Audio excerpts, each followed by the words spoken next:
Ilang cup ba itong lagay mo? Cup, ano yan, 5 kilo yan kuya. Kumukulo na yata yung chai natin, no? Hinati mo yung dalawa? Nilahat yan, hinati ko. Tinatanong ko kasi yung tatay ko eh. Sabi niya hindi humimik. Dinutuin ko lang. Ang dami, oh. May kuwan yan, eh. May sukatan, eh. Oo. Pinagalitan ko na nga Brad kagabi yan. Okay na yan, nasabong ko na kagabi yan eh. So, Sabi ko, ang ginawa mo sa kanin. naman, Brad. Kaano pa yan eh, bigas pa kagabi yan Brad eh. Binuhusan ko ulit ng tubig, tapos umapaw. Dapat binawas mo lang. Grabe, ang kanin. Kanin. Oo. Naghinayang din ako Brad na bawasan eh. Hindi naman masira yung bakaldero. Hindi, ano pa, tuyo na siya kagabi. Kaso, bigas pa. Oo nga. Pwede yan. Nakain mo naman yung mama, eh. Ikon lang ulit.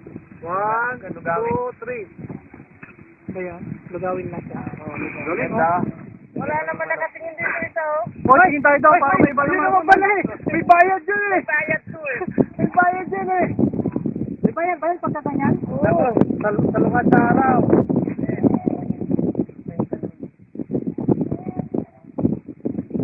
Uy, nanay na kami kay Mario. Thank you. Ayos na? Eh, nawala.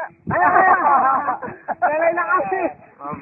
Nangangawit na yung... Itong isa, papos-pos lagi ito. Parang kala mo si, ano ito, Jeric Rabal.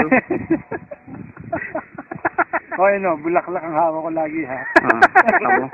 Hindi, si Monica Herrera.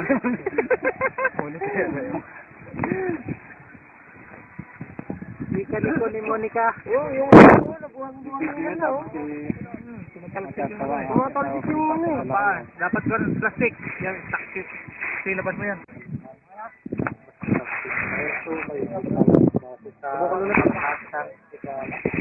Salamat po Diyos. Lubayad Panginoon. Kamusta lang eh. Brad, huwag mo patayin yung apoy. Kasi ilalagay natin yung say sa loob. Pinatay mo na? Ha? Apoyan mo ulit kasi pakuluan natin yung say eh. Tira na.